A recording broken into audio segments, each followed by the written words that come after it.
Hello, everybody. It's Professor Rehse again, joining you on another Saturday. Today we are here for our DoD STEM Snowstorm Saturday. And we have a really interesting topic for you all today. I wasn't quite sure what to talk about, so I thought I would talk about something that many of you would know a lot about and something I have to experience every day, which is the glasses on my face. So let's go ahead and get going on this presentation. So as always, I want to start off on this side of the river by acknowledging where the University of Windsor, which is the campus where I work on, sits. So our campus at the University of Windsor actually sits on the traditional territory of the Three Fires Confederacy of the First Nations, which includes the Ojibwa, the Ottawa, and the Potawatomi.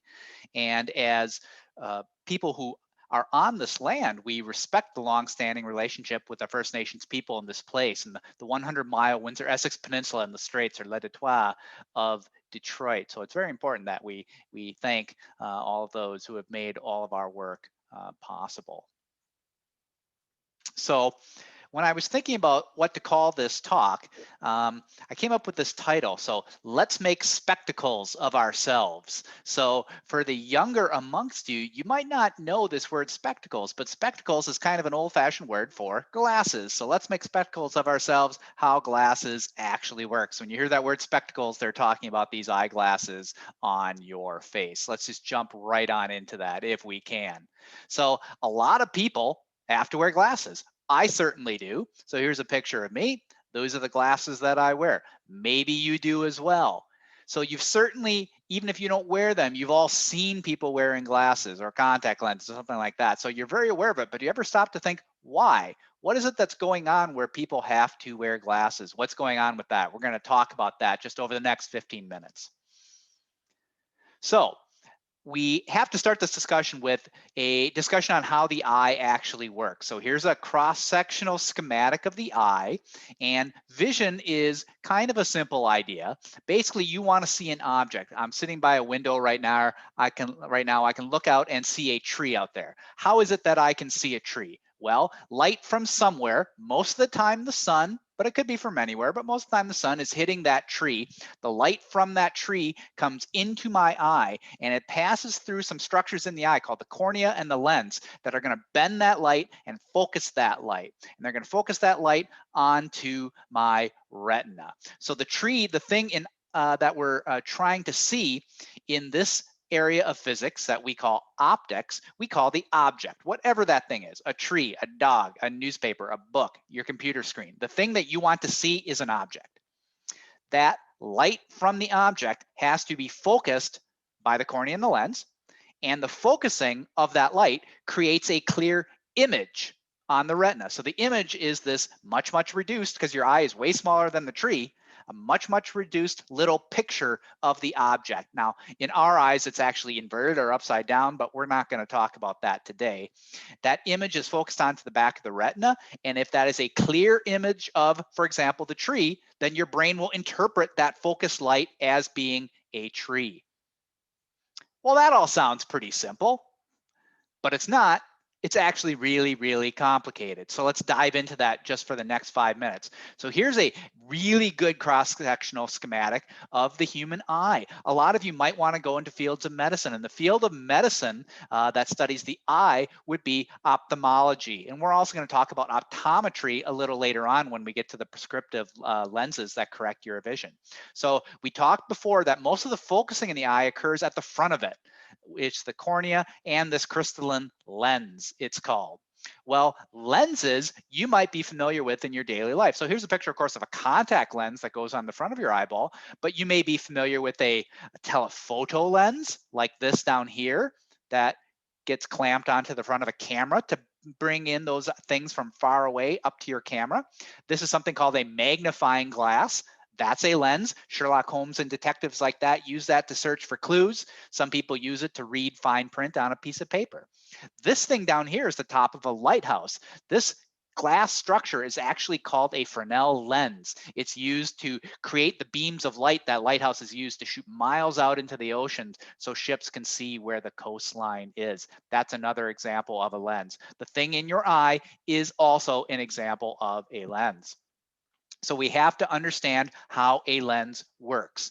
So the idea is just this, that light will enter the lens from some object that I talked about before. And the critical thing is that object is some distance away from the lens. So if I'm reading something here, it would be the distance from the lens in my eye to that book, for example. If I'm looking at the tree out there, it's the distance from my eye to the tree. We call that distance from the lens to the object distance. That's a simple name. That light coming from the object, traversing the object distance, comes through the lens, and that lens is going to focus that light somewhere. Where it is focused is actually determined by the shape of the lens. So you can see on this picture on the screen, that lens is not flat, it's curved. As I look at that tree out the window, I'm looking through a clear glass window, and your clear windows in your house are flat. Okay, they don't focus the light at all.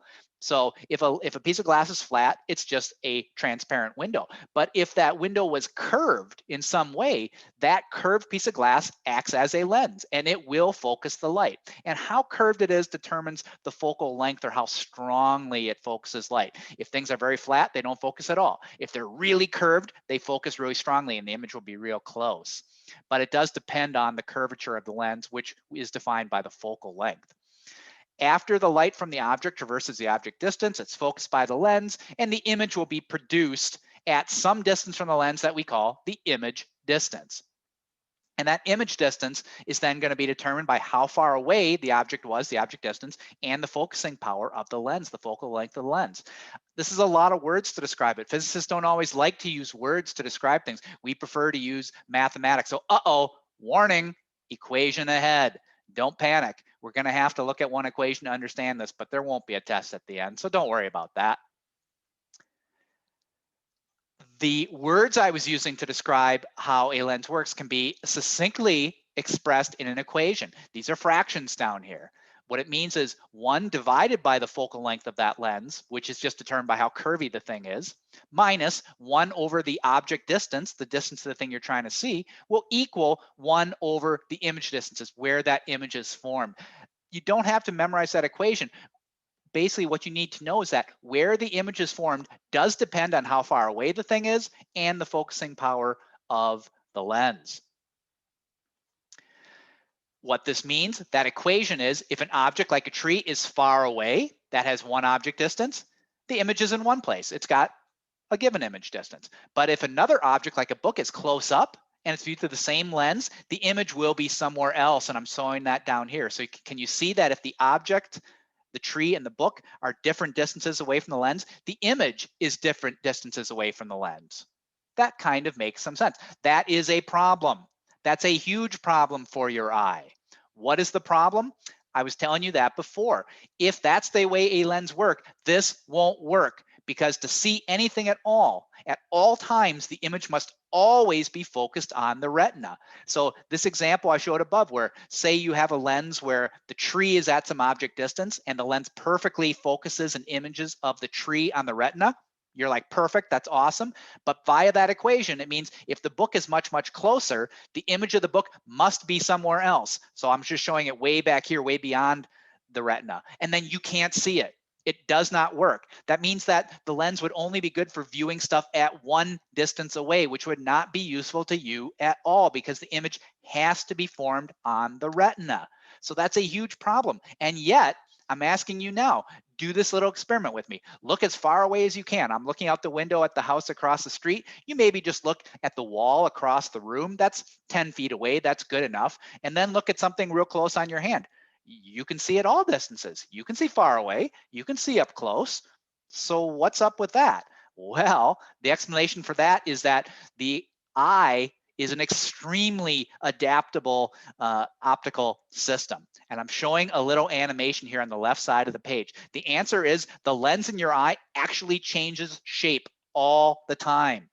So to allow you to see both far and near clearly, the shape of the end lens actually is changed by something called the ciliary muscle, which is attached to the edge of that lens. All right, it's a deformable thing. It's not like the lenses I'm going to talk about in your glasses, which is a piece of glass and doesn't move. This crystalline lens, which is actually is not a crystal, it's a piece of tissue in your eye, actually can be bent and change shape. So when the lens is relaxed and very flat like it is right now, the flatter it is, you can see things far away very clearly. So if you want to see out the window to that house across the street or the tree on the curb, that lens gets very, very flat and your eye is relaxed. It allows you to focus on things that are far away. If you want to see something up close, the lens gets tensed up. You kind of tense those muscles. You don't do it consciously, but your eye is doing it. Those muscles tense up, the lens becomes more curved, and then you can see things up closely more clearly. So the shape of that lens has to change all the time in real time, and you do it without thinking, right? If you had to think about changing the focusing of your eye all the time, you'd never be able to do it, but you can do it right now. Go ahead as participate with me. So look at something far away, then quickly look in at something close. You don't have to even think about it. Your eye is responding all the time. That's how complicated vision is in this type of eye. So this is like a fine tuning of the shape of the lens. Those muscles are kind of reacting just in real time to always keep whatever you're trying to look at clear. So that fine tuning keeps everything right in focus. And in this field of optics, we call that accommodation. All right, so accommodation is this process whereby the muscles kind of flex, the shape of the lenses change, things always are clear no matter what distance you're looking at. It happens automatically. You're doing it all the time, thousands of times a day, and you never think about it. An amazing, amazing piece of optical design the human eye is. So if you are lucky enough to be born with a normal, healthy eye, and this accommodation works exactly as we've designed it, this is what should be happening. You can see things far away and you can see things up close. The farthest away thing you can see, and I don't know how far that is. For some of you, it could be all the way down the block, right? Maybe it's several blocks. If you go outside, next time you're outside, how far down the street can you see? Can you see a dog running 3 blocks away? Probably. The far point is really far away. Whatever that distance is, the farthest away you can see something, in this field we call the far point. All right. And as I said before, the far point occurs with the minimum accommodation. So basically, when your eye is completely relaxed, no accommodation, the lens is as flat as it can be, the farthest thing away you can see establishes your far point. And it's a long ways away in the normal, healthy human eye. Then you bring up something close. The closest away you can see something clearly is called the near point. Now you might think the near point is right in front of your eyes, but it's not. Do this experiment with me. Just take your hand, you're all holding a hand right now, and hold it in front of your eyes. If it's right up against your face, you can't see that clearly. You can't. It'll be a little blurry. So let's all measure our near point right now. Take your hand away from your eyes, and at what point does it become clear where you can clearly see it without a lot of strain? That distance, which for me, maybe about there, that's called your near point. It's the maximum accommodation. Your muscles are tensed as much as they can. The lens is as round as possible. You can't make it any rounder. And that is sets the near point, the distance at which you can see something near. You can't see anything closer than that. And that's maximum accommodation.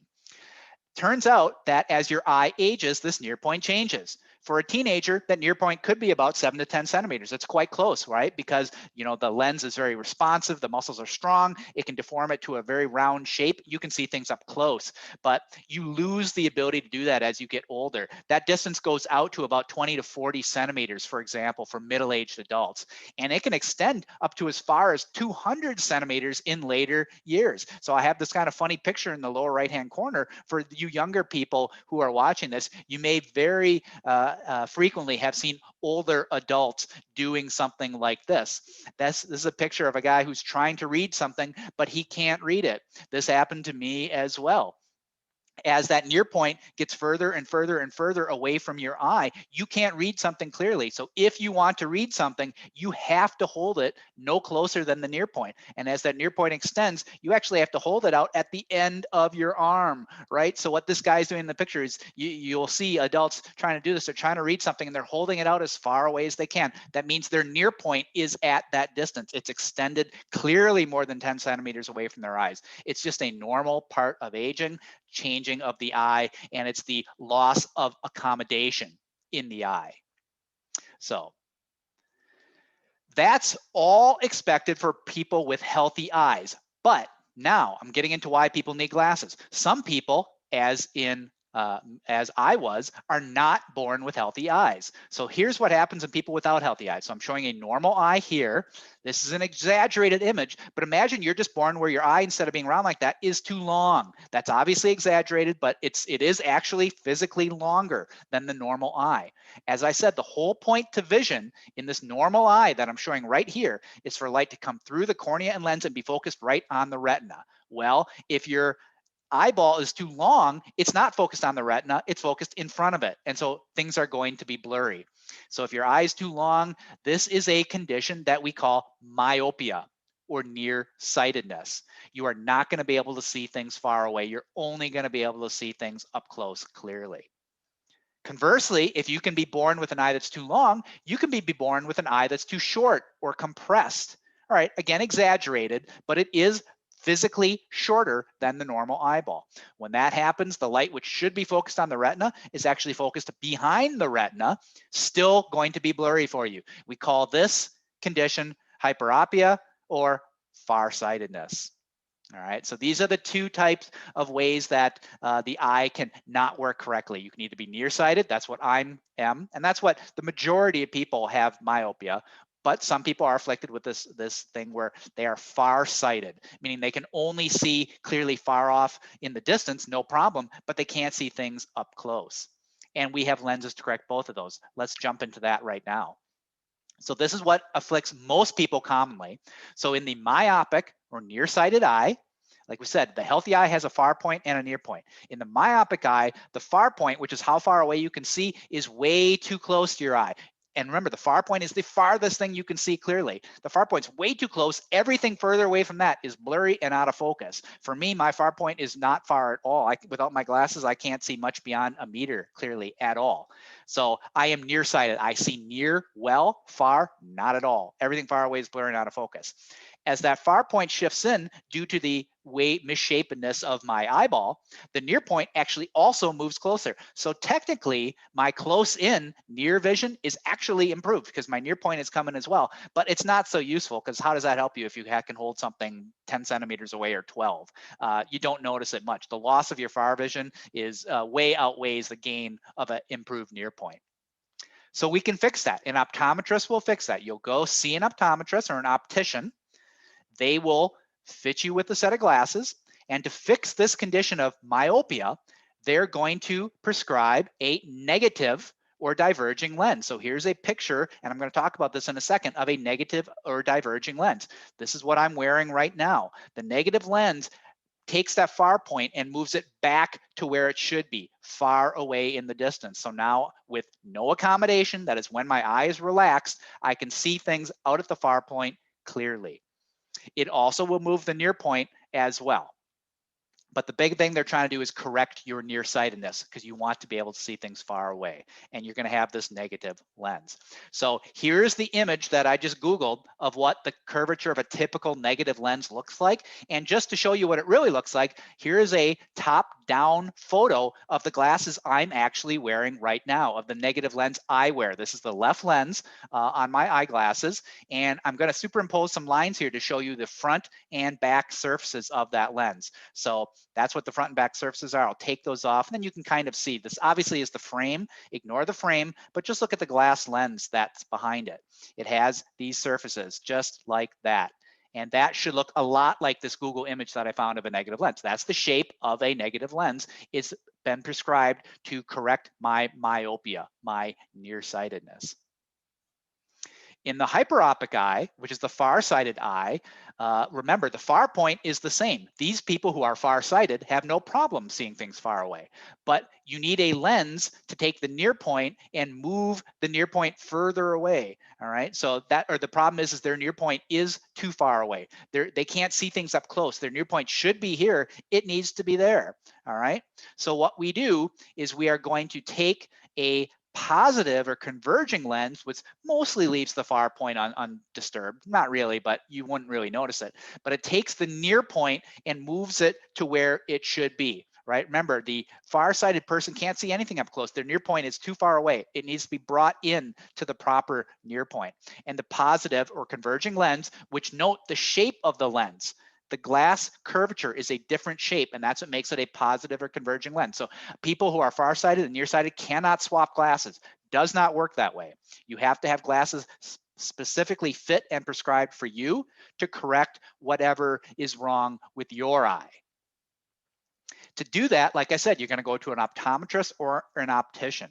They're going to do a full exam of you, and then they're going to write a prescription. Just like you need a prescription to get medication, you need a prescription to correct your vision, which will allow you to wear the proper glasses or contact lenses. So if you have visited an optometrist or an optician to get glasses, you will have a prescription. And your prescription is going to look something like this. Now, I could go over all these numbers in detail, but we don't have time to do it today. But everything I've been talking about today, just this introductory understanding of what your glasses are doing, which is that's probably enough that you need to know. Everything I've been talking about is in this first column right here, your spherical correction, it's called. So it's abbreviated SPH on this example prescription. That's the spherical correction. And then you'll have a prescription for your right eye and your left eye, because unfortunately, as you know, your eyes are the wrong shape, the wrong size, it's not the same in either one of your eyes. So it's close, but they're distorted slightly. So this person that I'm showing, let's just zero in on this spherical correction. This person has a right eye prescription of -3.50 and a left eye prescription of -3.00. Well, it says OD and OS. I wonder what that's all about. Turns out OD is a Latin abbreviation for right eye, and left eye, the OS, is a Latin abbreviation for left eye. Who knew? So, but you can call it right eye and left eye since you're not an optician or an optometrist. The spherical corrections for this person were -3.50 and -3.00. I wonder what those means. Let me tell you. This number will always be negative if you are myopic or nearsighted. So I am myopic. This is not my prescription, by the way. Again, I just found this example on the internet. If you are nearsighted, that number will be negative. That's how you know you're myopic. Of course, you would know it without your glasses, but that's what that negative sign means. This number will always be positive if you are hyperopic or farsighted. Okay, so that tells you right away something about this patient who we're seeing a prescription for. So that tells you about the negative or plus sign out front. The number itself, this -3.5, so the 3.5 part of it, the number itself is actually 1 over f, where f is the focal length of the lens, which is given by the curvature of that lens, in meters.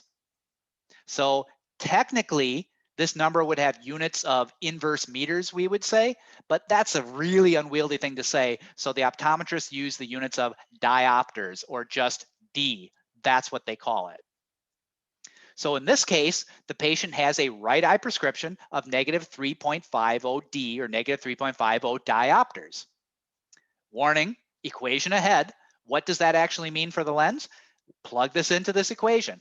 -3.50 diopters, -3.50 diopters equals 1 over the focal length of the lens in meters. That's a pretty simple equation to solve. So we can solve this equation, which lets us know that the focal length of the lens in this person's right eye is -0.285 meters, or -28.5 centimeters. So that lens that's in front of this patient's right eye has a focal length of -28.5 centimeters, which a optometrist would write as -3.50 diopters.